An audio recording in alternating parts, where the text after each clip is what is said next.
Anyone who works with human beings will greatly increase their success along with their sanity by developing the skill to reframe blame to taking responsibility. You see, in every workplace, there will be times when challenges will occur, when the ball will be dropped, and when processes will either break down or just prove to be inadequate.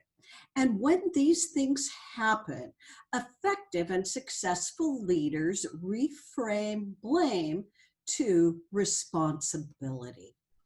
When you have the skill to describe problems without blaming and attacking, you can discover underlying causes, establish responsibility, and secure ownership in moving forward and solving problems. Unfortunately, when people do not have this skill, they resort to finger pointing, fault finding, and of course, blaming. Well, blaming is when we assign responsibility for a fault or wrong. We hold someone at fault and typically laying complete ownership on that person. Could be a team, could be a department, even an entire organization. Sadly, we live in a society that has blurred the lines between the words accountability and blame. In fact, many people use those words interchangeably. Yet, when we fail to distinguish between the two, we lay a groundwork for a toxic workplace culture. We are all familiar with blame. These phrases will sound pretty familiar.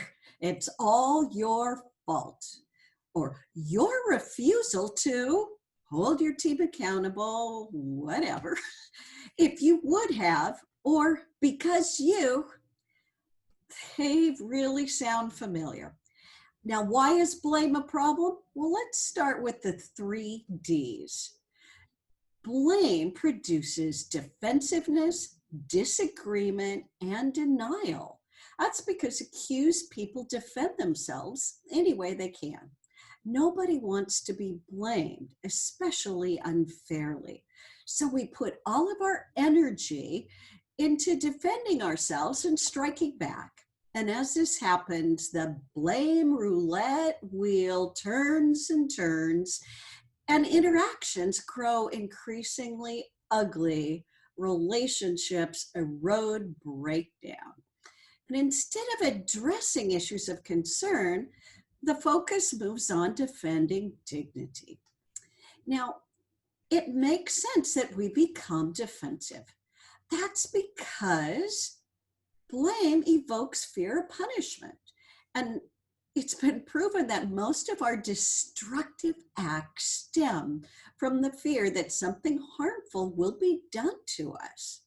When fear permeates the workplace, people are more likely to respond aggressively, destructively, and with hostility. And more often than not, blame is irrelevant and unfair. You see, rarely is a single person at fault, and breakdowns are typically the result of a number of things that people do, people haven't done, unmet needs and resources that are needed oftentimes aren't provided. Blame distracts us from finding solutions, finding causes. And the only thing people tend to learn from being blamed is how to get better at hiding their mistakes. Lastly, blaming deceives us and it gets us stuck. It really kind of holds us hostage. While it's ego-soothing to blame others and place full responsibility and fault on another person, we abdicate any contribution or accountability on our part. We aren't even open up enough to accept and examine and consider. In my work with organizations, I've discovered and observed that when people reframe blame to responsibility, that they are able to describe problems by identifying what's contributing to the problem, what are people doing, maybe not doing. The open up discussions that help people to get unstuck. And they create a pathway to solve problems by establishing expectations, needed ownership, and moving forward. So, in closing, learn to refocus conversation from blaming to responsibility.